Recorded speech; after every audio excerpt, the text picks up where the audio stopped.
It's the middle of breeding season. I got different pairings at different places along the spectrum of where they need to be. Thought I'd share with you what I got going on. So we're gonna check out some real cool animals.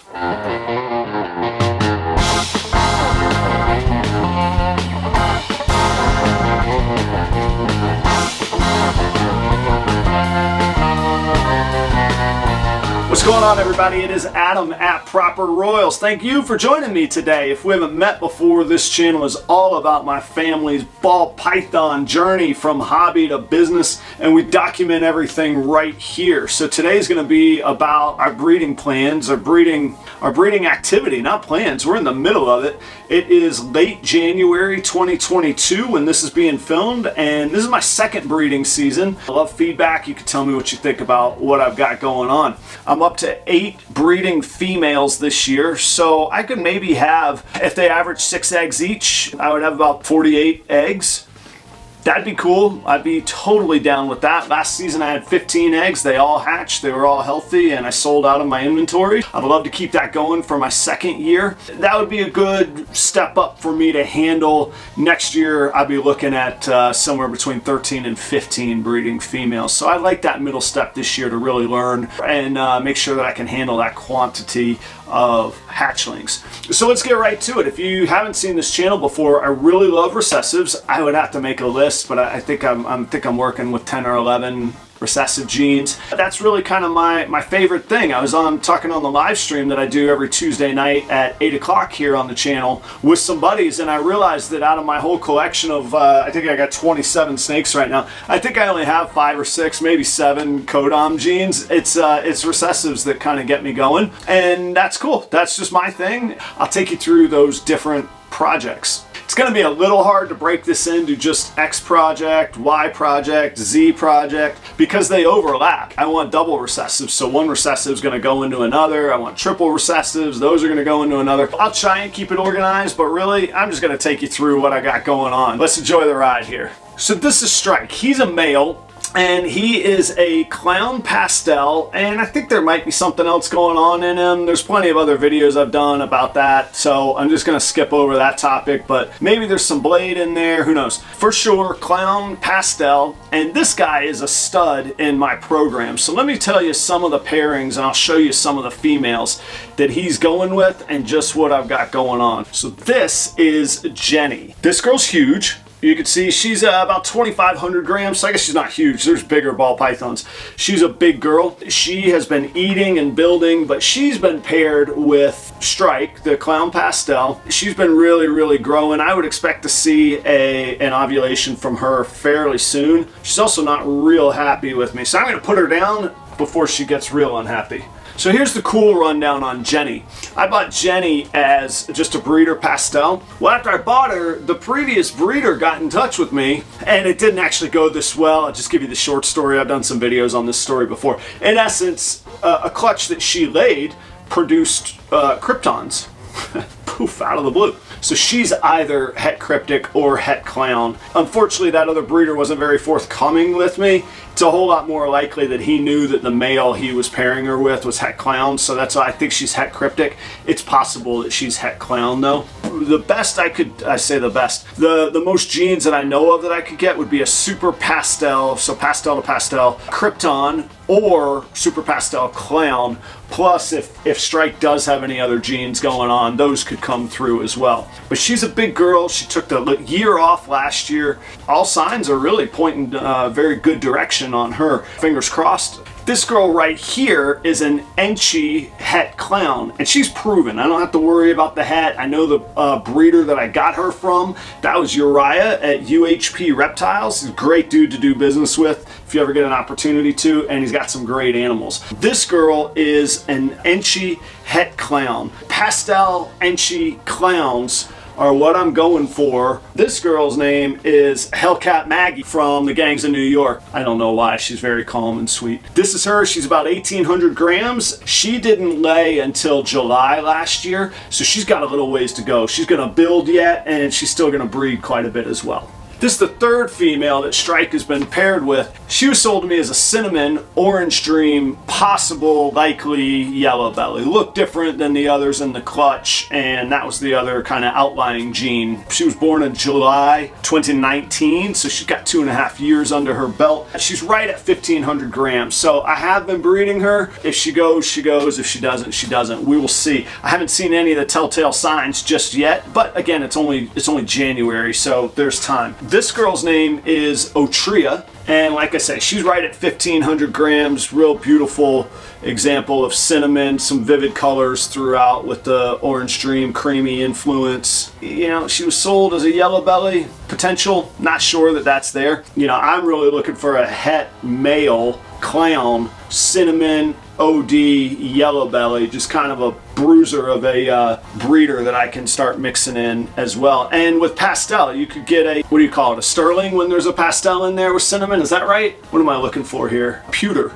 That is what's going on with this girl. This is the last girl that I'm breeding with Strike, and this is one of those that the offspring aren't going to look too crazy, but man, under the hood, they're going to have some real power. This girl's name is Nyx. She's a VPI axanthic visual. So we're gonna have a visual pastel clown to a visual VPI axanthic. So all the babies will be 100% het clown VPI axanthic. These two are the only, all of these pairings so far have only been with Strike. He's the father on these. I learned my lesson last year from Who's Your Daddy clutches. I've got a couple, but I'll talk about those in a minute. This is Nyx. She has been showing telltale bull wrapping, building, just pounding food. She breeds really well with Strike. I feel pretty confident in her going. Hopefully we'll have some beautiful double het babies, clown axanthic babies.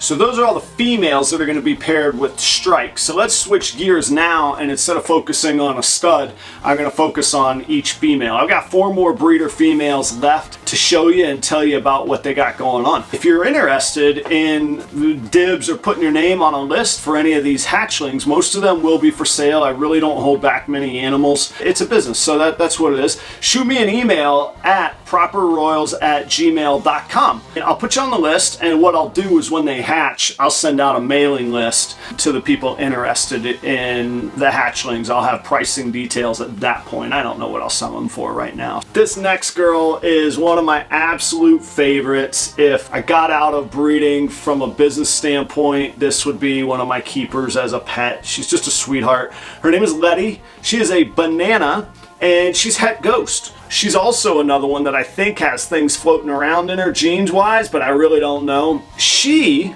has been paired with 2 animals. And I told you earlier, I kind of learned my lesson on Who's Your Daddy clutches, so stick with me here. So one animal, I did a stud loan out and traded a stud with another breeder in town. I paired her with a banana pied. If there's any super bananas that come out, I'll know that it's 100% pied. The other animal that I paired her with is a super Mojave male that I have, and he's awesome. All of his babies will be Mojave. If it ain't Mojave, it's het pied. If it is Mojave, oh yeah, he is a super Mojave ghost. She is het ghost, so we should get banana Mojave ghosts if he's the father, and if that loner stud is the father, we'll know because the babies won't be Mojave.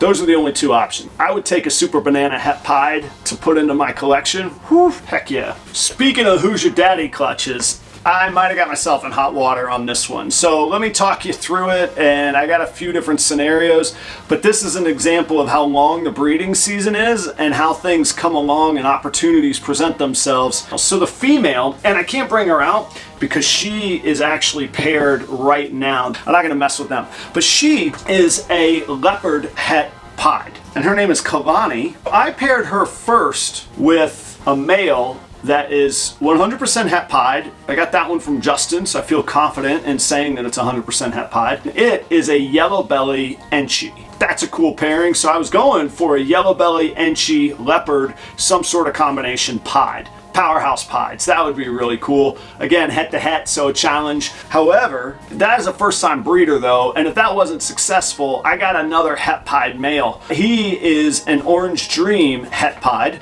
He's a proven breeder. He's not proven that he's het for pied, but I only paired him with another het pied from last year that's questionable too. I'm really confident with the breeder that I got him from Tallgrass. They know what they're doing, and he's a stunning Orange Dream. Orange Dream leopard pied combos, that would be cool too. I'm totally down with that. He was kind of my backup stud if the first one didn't lock. But then remember I told you that I got a hold of a visual banana pied? Well, if I can go visual pied versus these het pieds, I double my odds, right? So I paired her with a banana pied as well. Banana leopard pied combos would be outstanding. And then I can hear some of my friends. I gotta tell you, I did this sort of once before last year, and my good buddy Kai over at Lucas Landon Royals, he just looks at me and goes, "Why would you do that to yourself?" Yeah, I know, Kai. Okay, so then, oh, and speaking of Kai, so then I come across a pied male that and it's het albino, that I'm able to pick up for a trade on one of my hatchlings from last season. Smoking deal, just what I need, fits my needs right, fit the other breeder's needs right for him to move in the direction he wanted to. And turns out Kai produced that animal, and that is a former breeder of Kai's. So anyhow, now I've paired this leopard with a visual pied het albino male. They don't get along. That male breeds with other females.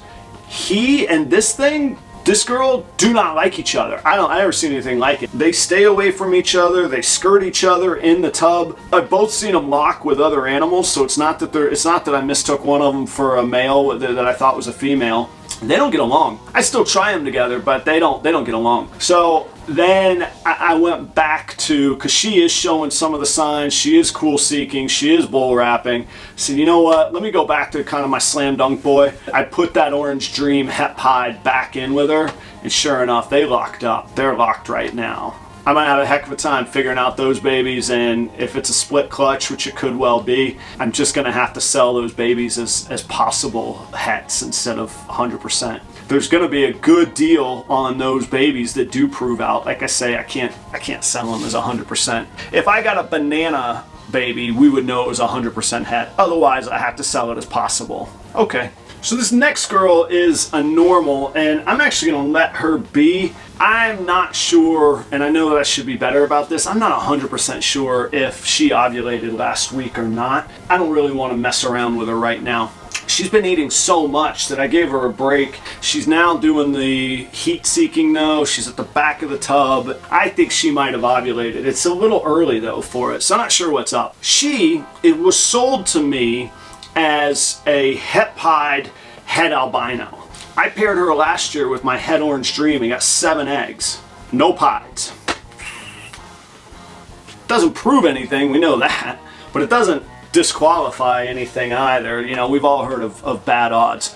So in another Who's Your Daddy experiment, I paired her with the visual banana pied. So up the odds on that. If we get any banana babies, we'll know that they are at least het pied, and hopefully we see that she is het for pied and that she creates some pieds. I also paired her with the Enchi Yellow Belly, that same stud. I had in the lineup to put in the Orange Dream het pied, but we don't need to because I got that visual pied from Kai, or the Kai bred. She locks with him like crazy. So in the past 8 weeks, she's bred 3 times with 3 solid visual locks with that guy. What I'm hoping is the most recent locks, the most consistent locks, the most number of locks have been with the visual pied. I'm hoping that we can prove her to be het pied. If not, if we get a bunch of normals, I don't know what they'll be.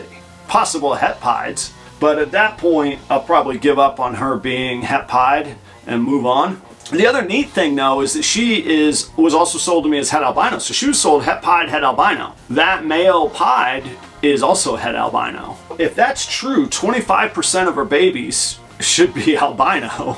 But there's a 1 in 8 chance that I hit an albino pied.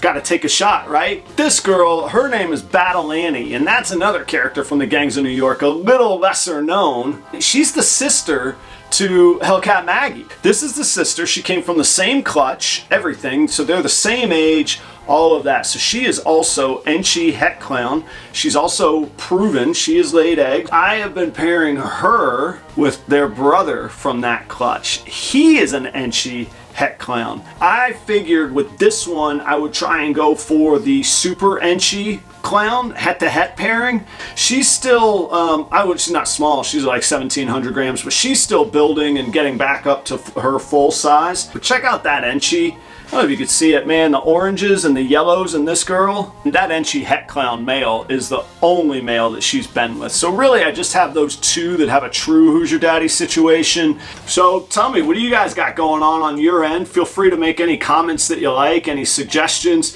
If you want to call me a dummy for some of my pairings, don't call me a dummy, but you know what I mean. You can give me some feedback. Check out these videos right here. They're going to tell you all about what we got going on here at Proper Royals. Try and share everything that I can as transparently as possible, and if you click on them, you're gonna help me feed a ball python. Thanks. See ya.